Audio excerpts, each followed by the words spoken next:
Hi, my name is Lauren Scott and I'm a PhD student at Northumbria University, and I'm very excited to present to you our paper on exploring how UK families discuss and challenge misinformation.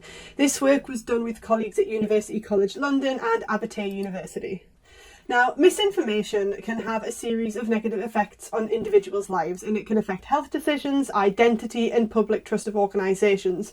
Something we saw quite extremely during COVID-19, when there was both vaccine hesitancy as a consequence of misinformation and a lot of distrust in governments and health organisations, again as a result of COVID-19 misinformation. Current research surrounding misinformation interventions includes preventative interventions and cure-type interventions. Now, preventative interventions focus on stopping the misinformed belief before it occurs. This includes things like inoculation, where individuals see either misinforming tactics or examples of misinformation and are told, this is what it looks like, please avoid this in the future. Now, there's also research looking into cure-type interventions with focus on addressing misinformed belief once it has occurred. For example, this is like people responding to misinforming tweets on social media, or people addressing misinformation in conversations. Now, misinformation spreads online, in print media, and it spreads in networks where interpersonal relationships are shared. Now, because of this, family members and people who share in-group characteristics offer an interesting context to study misinformation, which we've done during our paper. Now, consider the image you can see on the screen now. This is the screen of a UK documentary following a family's experiences when affected by misinformation. In this case, on the left of the screen, you can see Kate, an NHS nurse who started sharing conspiracy theories and anti-vaccine messages on social media at the start of the pandemic. On the right, you can see her son Sebastian, and he failed to challenge his mother's misinformed beliefs, so now he goes and uses social media to debunk conspiracy theories around coronavirus. While this is a really extreme case, we can see from here that her son did try and challenge these misinformed beliefs with the best of intentions. However, this conversation didn't go to plan and the views couldn't be changed. Now, family members, although being in an ideal position to challenge misinformed beliefs, sometimes don't want to. And this is to prevent a conversation that might be considered disrespectful. It's to prevent conversations that might cause conflict within the family, just like in the example that I discussed before.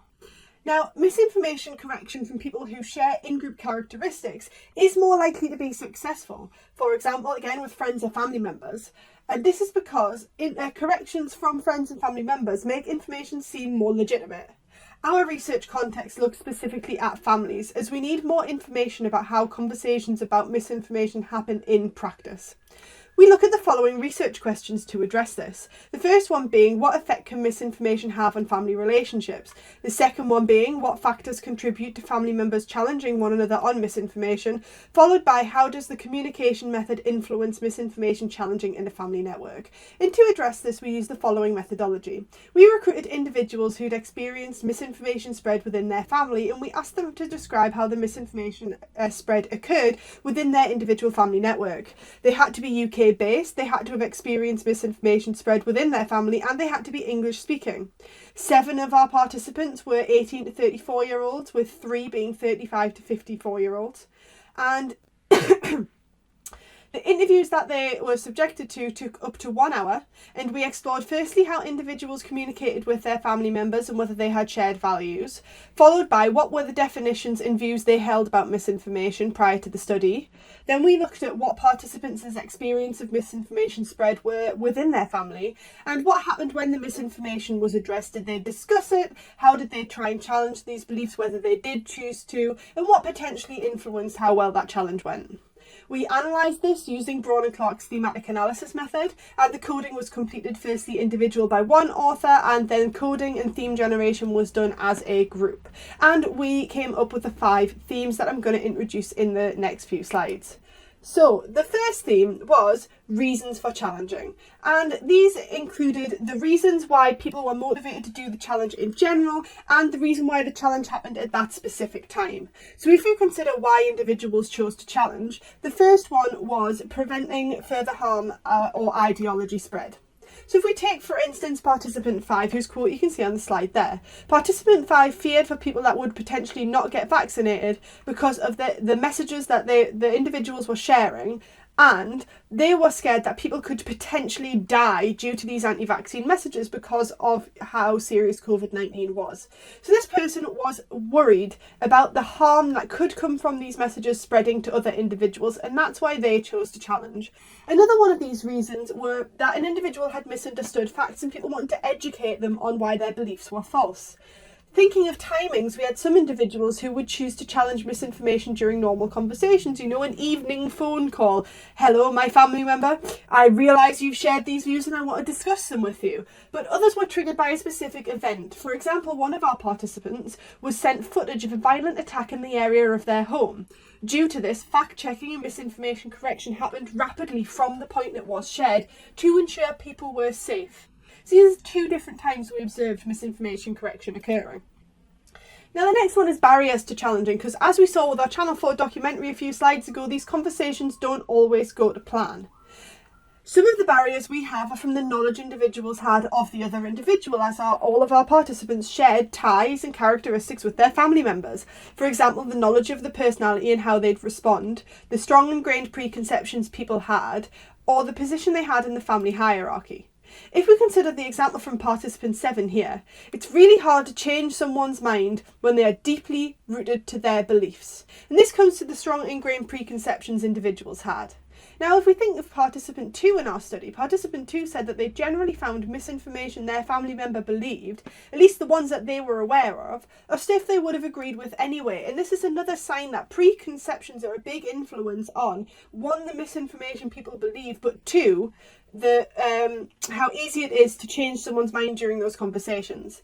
Other barriers were misunderstanding the intention when the misinformation was shared.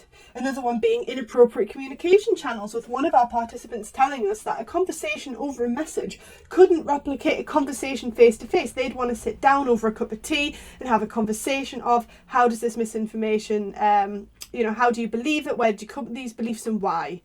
Also, there's the difference that these conversations have to normal conversations. For instance, you might go after this presentation and talk to your family members at home and say, oh, how was your day? Oh, I met such and such today. Oh, I listened to this really interesting talk about misinformation today. It's very rare that you go home and say your belief that's deeply rooted to your identity is false.